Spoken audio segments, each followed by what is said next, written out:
आपल्या भावाला सबस्क्राईब करा.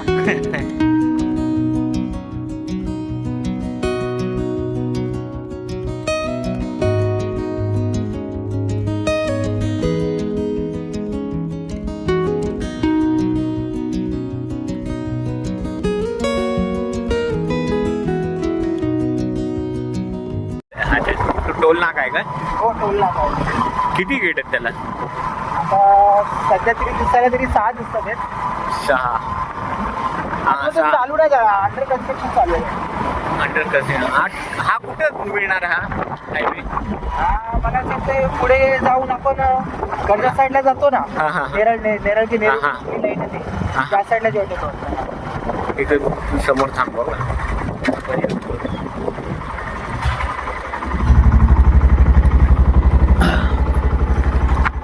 पूर्ण मागच्या वेळेस इथं आलो होतो मी, पण कन्फ्यूज होतो हा रोड कुठं जातो, इकडून कुठं मिळतो, कुठून येतो.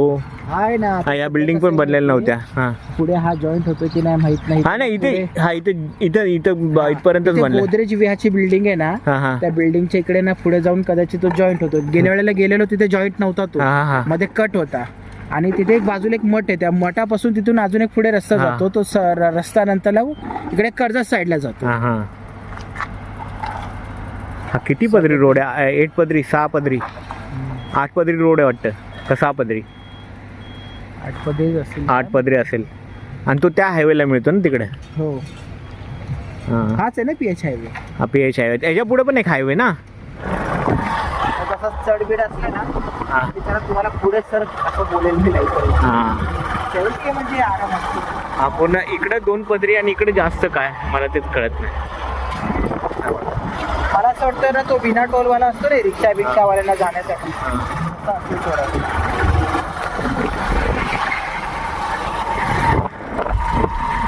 सूर्यास्त व्हायला आला. सनसेट होईल. आपण जर 5-10 मिनिटं थांबलो तर आपल्याला बघायला भेटेल. पण बाकीचे दुसऱ्या ठिकाणी आपल्याला जाता नाही येणार. सनसेटच्या आधी जाऊया आपण.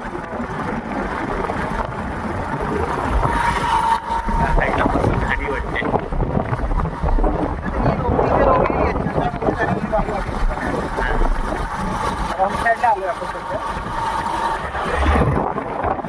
आता वॉकिंग साठी यूज करतात या रोड.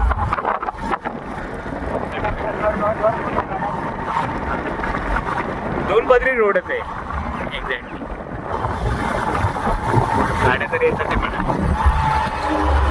हा रोड आहे ना, दिल्ली पनवेल आहे. हा दिल्ली पनवेल आहे. हा मागच्या वेळेस मी दाखवला होता. त्यापर्यंतचा व्हिडिओ मी काढला. हा नव्हता त्यावेळेस.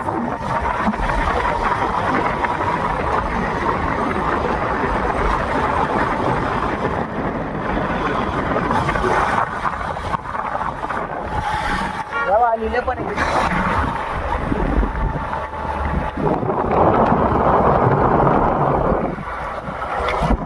दिल्ली मुंबई. एक मिनिट, थंबनेल काढू दे मला. इथे मला एक थंबनेल काढायचं इथे. हा जो वरचा रस्ता आहे ना 8 पदरी आहे आणि हा 4 पदरी रस्ता आहे खालचा. असं केलंय त्यांनी.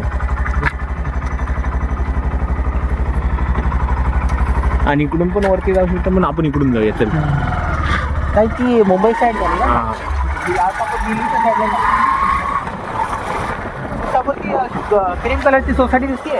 कुठे? पोद्दारची सोसायटी. पोद्दार माहिती मला. पोद्दार ती ना पोद्दार. माझ्या वडिलांनी पोद्दारमध्ये पण बघितलेलं आहे. ते खूप जरा आउटसाईडला होतं ना त्यावेळेला.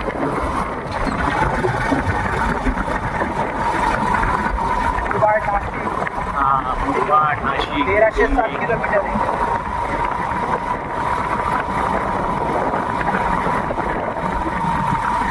मुरबाडच्या रोडलाच आहे ना हा, तो लागतो काय मुळगावचा वडापाव फेमस. मी टाकला होता व्हिडिओ. काय करायचं, टर्न मारायचं, पुढे जायचं. इकडे जाईल ना, इकडे या साईडला. साईड होऊन जाईल ना. नाही, मागच्या साईडला घेऊ का? त्या रोडमुळे आजूबाजूच्या सोसायटीना भरपूर किंमत दिला का. या इथल्या पूर्ण इकडं पण होता आणि इकडं पुढं पण. हा रोड नव्हता ना त्यावेळेला ज्यांनी घेतले ना त्यांनी बुद्धिमानी करून घेतले. आणि इकडं नाही का रेल्वे बनते का, रेल्वे इथून डायरेक्ट पनवेलला रेल्वे जाणार आहे इथं पुढच्या गावातून. मी असं ऐकलंय.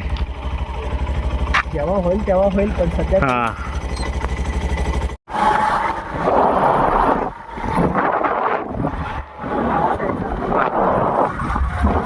आपण आलो या साईडनी ना, या साईडनी हा रोड. हा तो तिकडे त्या रोडनी मी पहिले यायचो, पण तो आता एवढा मोठा रोड नाही, हा खूप मोठा झाला.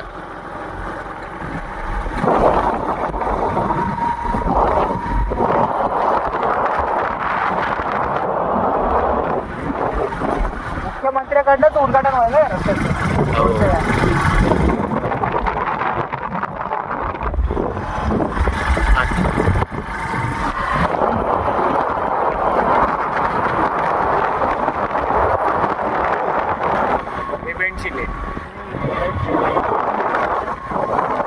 रिक्षा चालू झाल्या बघ.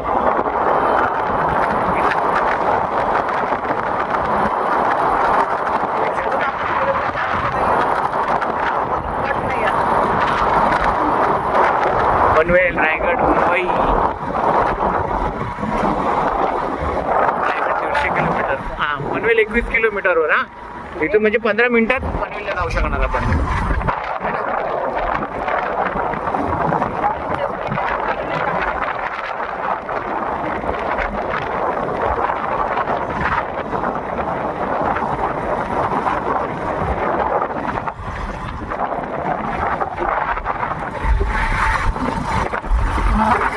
त्या साईड तो धनगर हा वॉटरफॉल ना, तो आहे का अजून? तो आता आटला असेल, आता पाऊस नाही आहे ना. पावसाळ्याच्या वेळेला नाही, हिवाळ्याच्या ना. आता हिवाळ्या कसं एंड व्हायला लागला. हाच रस्ता आहे, या आतमधून रस्ता आहे, तिथून आपण सरळ गेलो की तो धनगरवाडीला. आता इथून पुढून कट असेल तर बघूया आपण जाऊ इथपर्यंत. आता हा जो रस्ता आहे ना, इथून जर या साईडला आपण गेलो आणि या रस्त्याने मी यायचो. पाणी पडतात, ते कोंडेश्वरला जातो आणि हा धनगरवाडीचा रस्ता. तो बघूया त्या साईडला आहे का खाली जायला ना, खाली जायला रस्ता आहे ना पुढे असेल का पण नाही. याच्या आतमधून हा जो खाली टाकली आहे ना, सरळ रस्ता आहे. माहिती आहे खाली पोहोचण्यासाठी कुठेतरी हा दिसतो रे टनल बघा, पण तिथे काम चालू त्यामुळे सगळं धुडकं. आता ज्यावेळेस मी आलो होतो ना, हा रोड बनला नव्हता, अर्धवटच झाला होता, खाली होता एकदम. आता तर टनल पर्यंत समोर टनल आहे मित्रांनो, 2 टनल इकडे.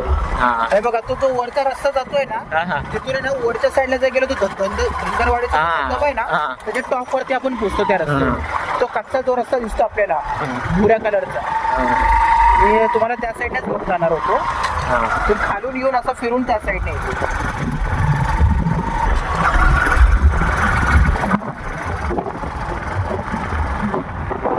त्या मित्रांनो हे 2 बोगदे, इथून तुम्ही 15 मिनिटात पनवेलला जाणार.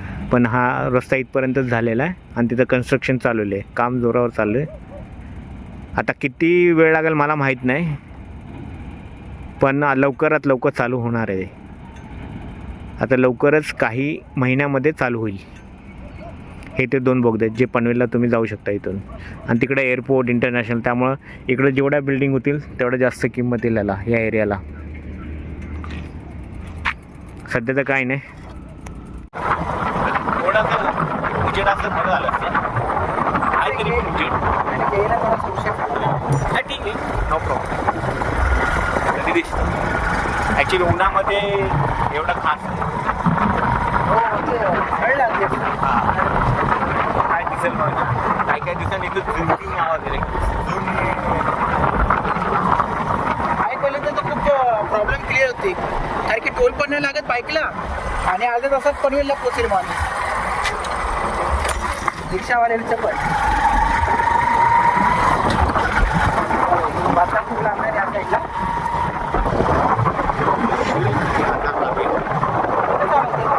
नाही दुसरीकडून आलं, आता दुसरीकडून उतरतो आपण. त्यांनी मस्त बनवला काय, त्याला काय म्हणतात माहीत नाही, पण हा रोड कनेक्टिव्ह रोड आहे. मेन हायवेला आणि हा खाली जातो. म्हणजे इथून तुम्ही बदलापुरामध्ये कुठे जायचं असेल तर इथून तुम्हाला खाली उतरावं लागेल. दोन्हीकडे कनेक्टेड रोड असणार आहे.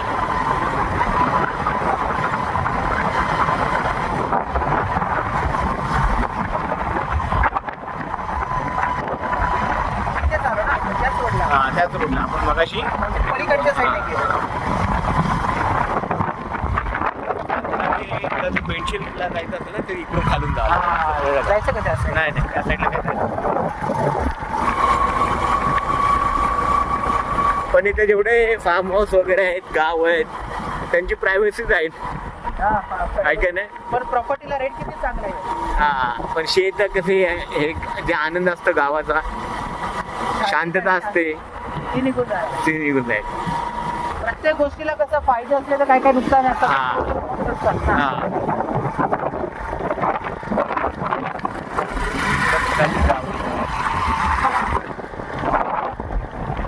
आपल्या इथं ह्याच्यामध्ये बदलापूरमध्ये रोड झाल्यानंतर पहिले लोक तिथं वॉक करायला जातात. ब्रिज झाला काही झालं पहिले तिथं वॉक करायला जातात. ठीक आहे, वॉक करायला आले.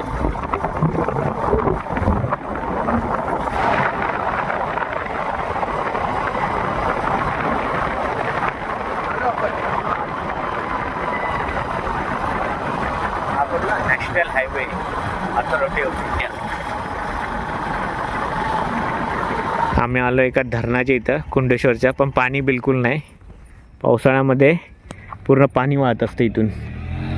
इथून पूर्ण धबधब धबधब पूर्ण पाणी. आता पूर्ण पाणी तिकडं त्या साईडला गेलेलं आहे. इथं मागच्या पावसाळ्यामध्ये एक मुलगा मेला होता त्या साईडला, त्यामुळं आता बंदी आलेली आहे. पावसाळ्यामध्ये बंद ठेवतात हा एरिया पूर्ण, कारण इथले गावकऱ्यांना खूप त्रास होतो त्यांनी. तरी पण लोक येतात काय काय. हां येतात पण बंदीच असते नेहमी. बंद करायला लागतं कारण की लोक ऐकत नाही. इथं आता हे बिल्डिंग वगैरे व्हायला आली. इथं पूर्ण धबधबा आहे, पूर्ण डोंगर आहेत बाजूला. वरती अजून आहे भरपूर. हां हा इथं बघा गाव आहे ह्या तलावाच्या वरती. आणि पाण्याची टाकी पहिले नव्हती पण आता बनवली. आणि इकडे या साईडला कुंडेश्वर नावाचं मंदिर आहे फेमस. पुढे एक मिनिट. पुढून अजून चांगलं दिसेल. हां हां एक मिनिट. हा पूर्ण परिसर दाखवतो मी.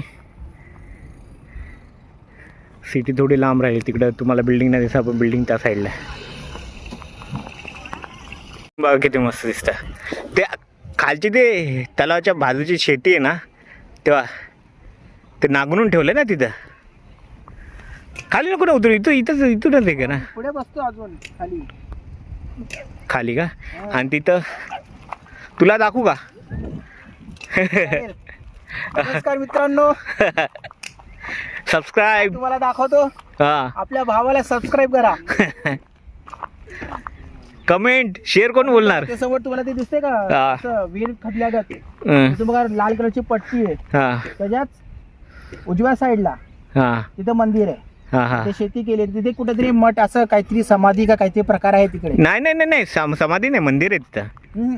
समाधीच काहीतरी आहे. मंदिर या साईडला आहे. अच्छा अच्छा. आणि इकडून हे साईडला हे सगळे धनगराचं म्हणजे काय बोलतात त्याला, डॅमचं पाणी सगळं भरलेलं आहे त्या side ला. हां धनगर फॉल तिकडे आहे.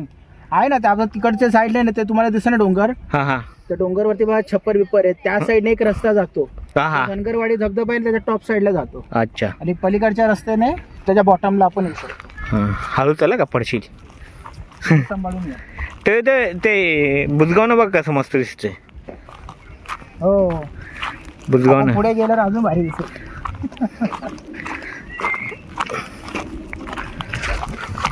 हा खाली सिमेंटचा रस्ता दिसतो ना, तो तिथपर्यंत त्या मंदिरापर्यंत जातो.